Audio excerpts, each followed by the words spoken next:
You want to wait or where do you want to go?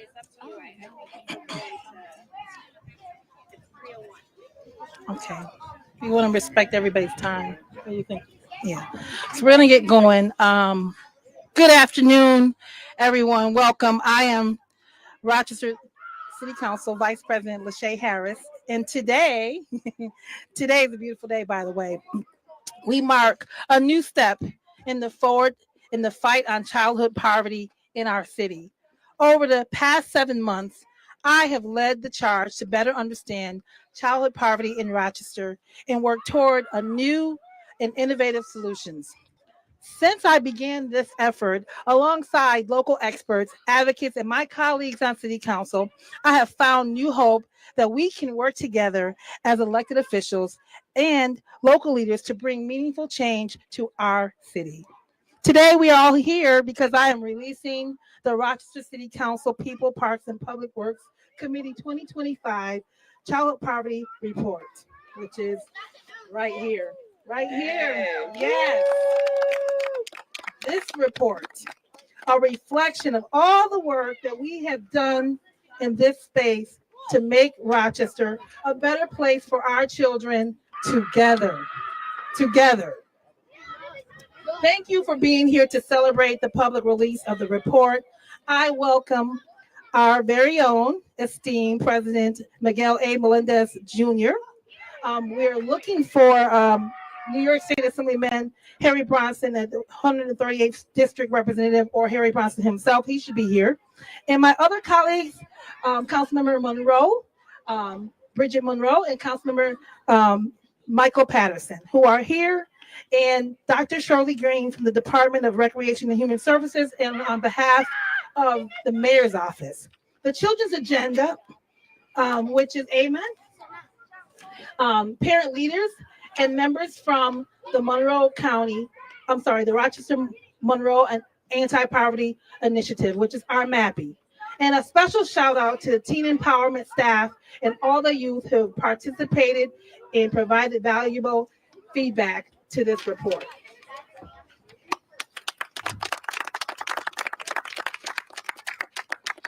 Over the last 7 months, we have heard incredible stories from our families and youth about both their experiences and how we can move the needle to end childhood poverty.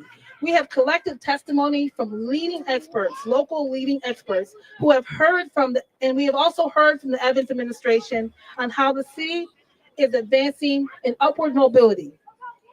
Now I'm proud to share this milestone report to our community. Based on this feedback from our community, I have outlined 13 recommendations for considerations by the People, Parks, and Public Works Committee and the full council body. Number one, the City of Rochester should collectively, with all levels of government, local funders, organizational partners, and community, to put an end to the poverty. Number two, the City of Rochester should continue to invest in strategies that promote job creation, workforce development, and economic inclusivity. Number three, we should continue to pilot programs that support generational wealth building. And number four, we should invest in neighborhoods and listen to the residents. Number four, we should invest in neighborhoods and listen to the residents. That's the most important part of this, I would say. And the more of that we've done, that we do, the more progress we'll make. We should also invest in affordable housing and accessibility and housing stability. We should also make sure that youth development, equitable opportunities for all. We make sure that we have those youth development, equitable opportunities of all. And number seven, we should build family supports at the art centers and libraries, include programming which provides youth with leadership skills, job skills training, and hands-on experiences. Number eight, based on the findings of the community food systems plan, the city should continue to move forward innovation strategies and policies to have access to healthy and nutritious foods. Number nine, the People, Parks, and Public Works Committee will continue to explore. I'm sorry, something's going on with my phone. Sorry about that. The People, Parks, and Public Works Committee will continue to explore opportunities to amplify and implement findings and recommendations of this report. Number 10, we should invest in safer neighborhoods. And number 11, the city should engage in federal advocacy to protect and secure essential social safety net programs and funding for the City of Rochester families. Number 12, the city should engage in New York State advocacy for changes at the state level to advance upward mobility and address the root causes of childhood poverty. Number 13, the final one, the city should engage in advocacy at the county level to address childhood poverty. With these 13 directives and strong guiding hand, I believe that city government can work alongside of others to build a Rochester of safe neighborhoods, quality housing, and equitable access to opportunity. Today, I'm asking my colleagues on City Council to consider my recommendations. In April, at the People, Parks, and Public Works Committee, we will vote to adopt the report and continue to move forward the work to put an end to childhood poverty within our city. At this time, I'd like to call to the podium our president of the City of Rochester, Council Miguel A. Melendez Jr.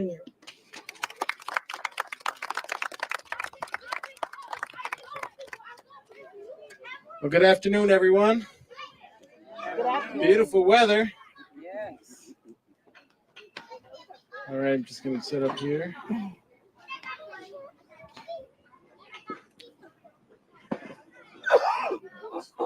Excuse me.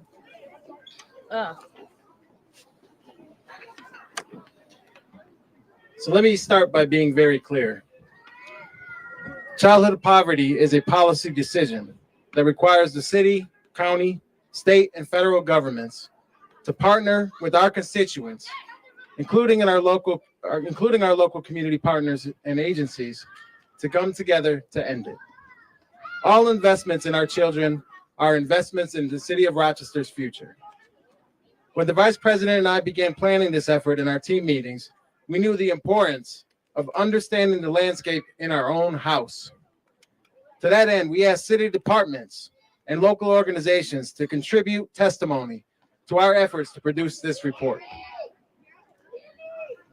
As already highlighted by the Vice President, what we learned throughout the report is that youth and residents point to the limited access to educational opportunities and discrimination as leading causes of childhood poverty.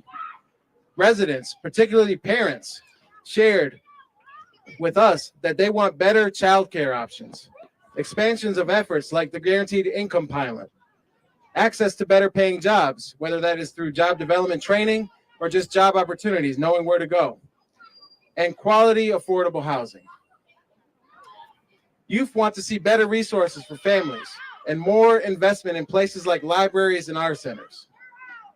Youth continue to be a powerful voice within policymaking.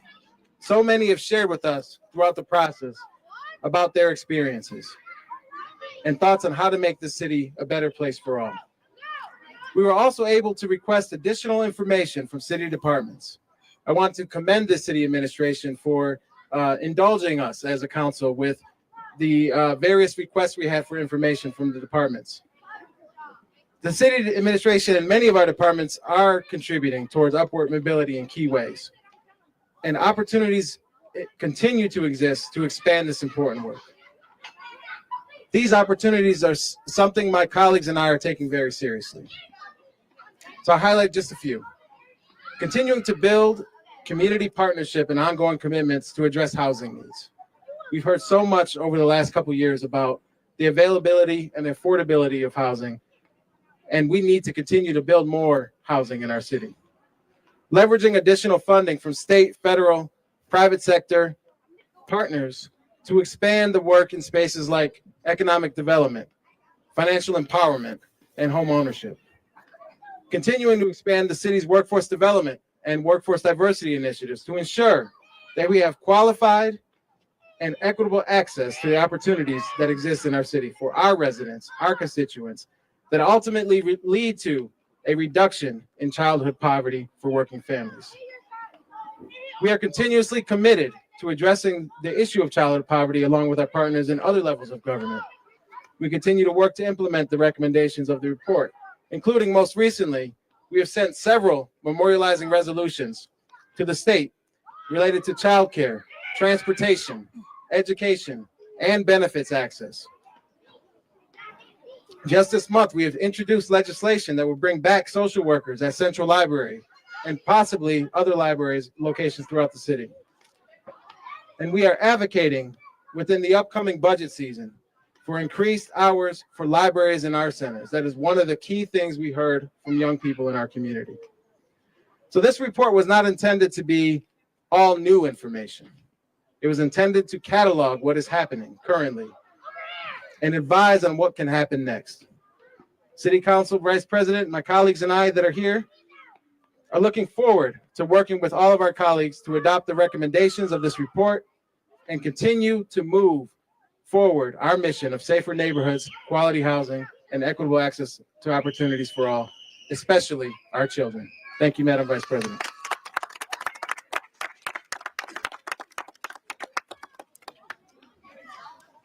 I gotta always adjust the mic because I'm shorter than you. Thank you very much, President Melendez. Now I call on our colleagues on council to the podium, starting with Councilmember Michael Patterson. No, I'm good. Councilmember Bridget Monroe. Okay. All right. Well, thank you to the council members for that nod. Now I call on Commissioner Shirley Green from the Department of Recreation and Human Services. I want to personally thank Dr. Green and her team for the ongoing support for this initiative. So I just want to say that your voice, the youth voice, was very important and critical to the components of this initiative. Dr. Green was very supportive and gracious.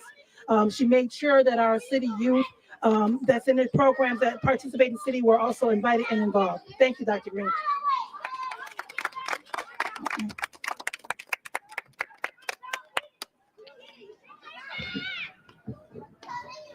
Good afternoon, and thank you for this opportunity to represent Mayor Evans on the critical topic of childhood poverty.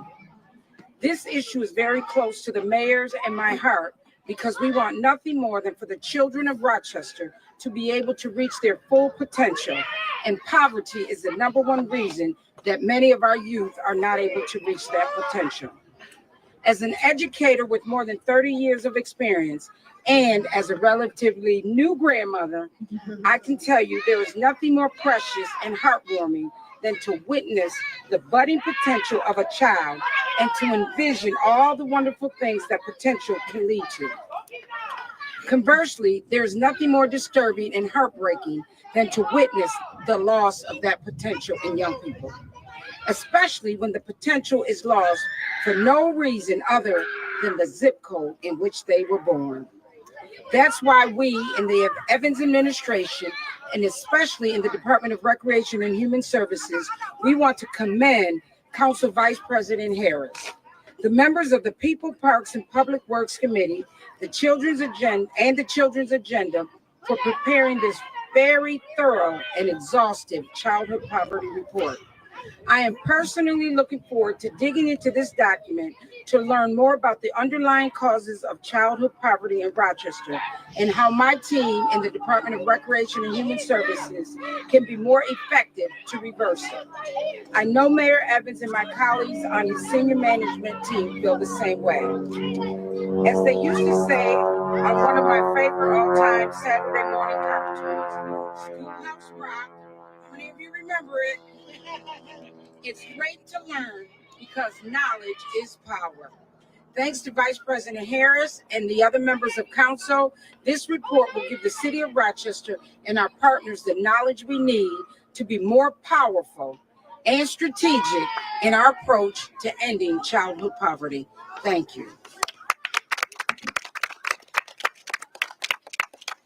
Thank you, Dr. Green. And now I call on Eamon Scallon, the Director of Community Impact from the Children's Agenda, to the podium.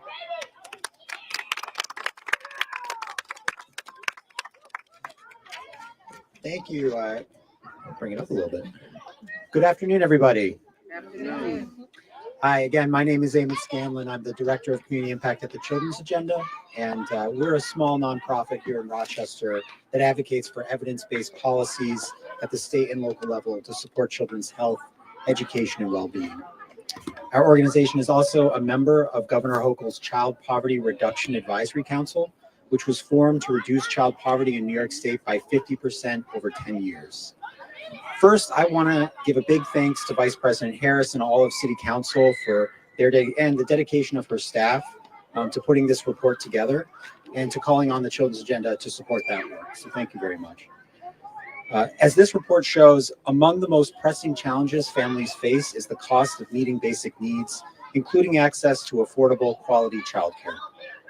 Rochester's unacceptably high rate of child poverty is the result of policy choices, not personal failures. While our elected representatives in Albany now debate the state budget, this report calls on them to adopt the Working Families Tax Credit, as tax credits are a proven tool to reduce child poverty and make New York more affordable for all families. The Working Families Tax Credit would provide families up to $1,600 per child annually and a guaranteed minimum of $100 per child. It is projected that the Working Families Tax Credit would cut child poverty by nearly 17% in New York State. As the cost of groceries, childcare, and rent continue to grow, it is time for New York to act boldly. We can cut child poverty in our community and the entire state if we are willing to adopt transformational policies. The report released today provides a policy roadmap for state and local leaders to significantly reduce child poverty over the next decade. We hope the community will join us in calling for action. Thank you.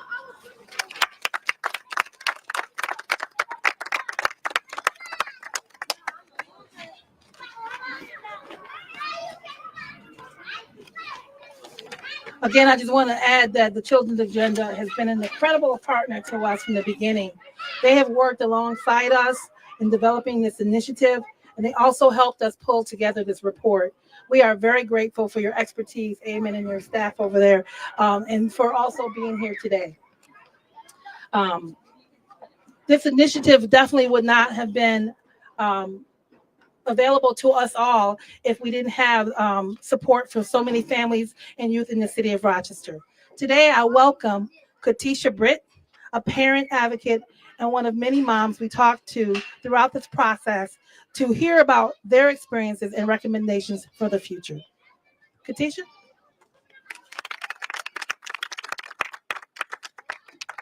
Hello, everyone. My name is Katisha Britt, and I have a 6-year-old daughter named Azalea.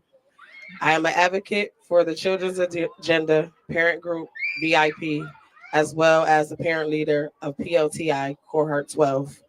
I want to thank the Rochester City Council, People, Parks, Public Works, and Committee for putting together this report on childhood poverty in Rochester.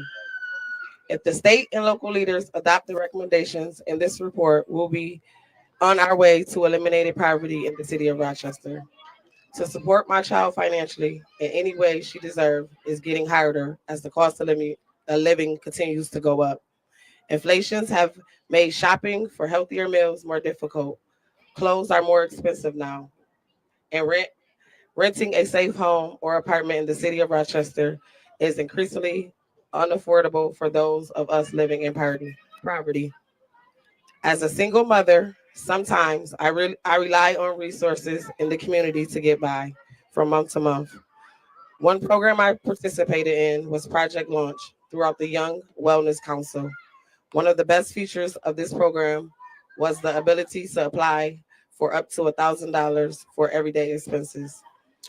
These resources have been a godsend, but this is not only money I can count on to be there for years after years. Families need access to funding as long as their need is there. This is why one of the best things New York State, Monroe County, and the city of Rochester can do is get more money into the pockets of families living in poverty on a consistent basis. I know what my child needs most, and having the money to afford healthier meals and a better place to live is the easier way to provide for her. New York State should pass the working family tax credit this year so that family like mine have ability to meet our child's needs and peace of mind to know that the money will be there each year as long as I need it. The working family tax credit put money directly into the pockets of hardworking families like mine. So we have the resources we need to support our children. Healing each other one resource at a time. Together, let's make Rochester a better place where all children thrive. Thank you.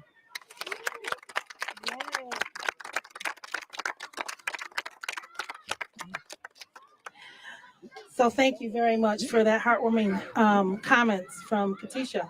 So before we end today, I couldn't have done any of this work without the help of my colleagues on City Council, the work of the Children's Agenda, and our City Council staff. And I got to name them: Adrian, Aiden, Jade, Ruth, James, and Jen. I mean, this is a dream team here.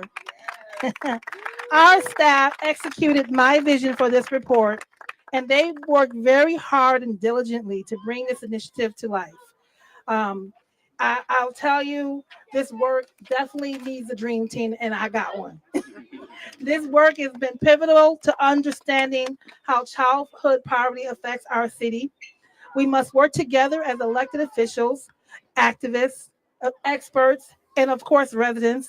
And if we're going to ever make a mark or change on the city's youth.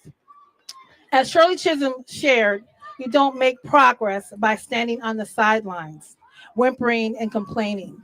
You make progress by implementing ideas. You make progress by getting to work. It's time to get to work. I'm looking forward to putting your solutions in action and to amplify our collective voices to ensure every child in the city has access to equitable opportunities.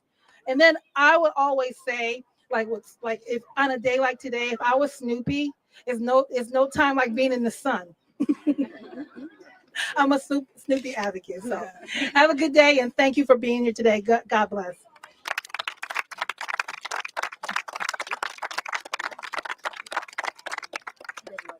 I'm gone. Bye.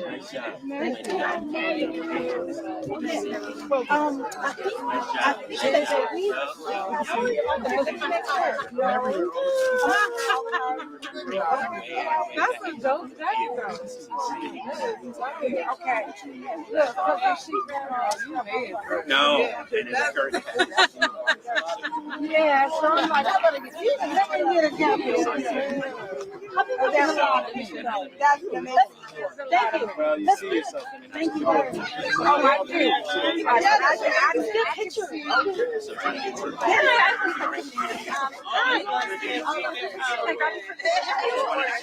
Let's get a big picture and I'll come over. Yes. Thank you for your leadership. Yeah. No, thank you. How you doing? I'm pleasant. Oh, yeah. Where you want to? Yeah. Aiden, they want to get a picture. Yeah. I know, right? Where's Mike? Why couldn't they go far? Yeah. He probably went to play. Did he leave? He left that quick. Oh, he did. I think he did. Mike Harrison left. Yeah, he's in his car going. There he is. Oh, he's on to the next thing. Right.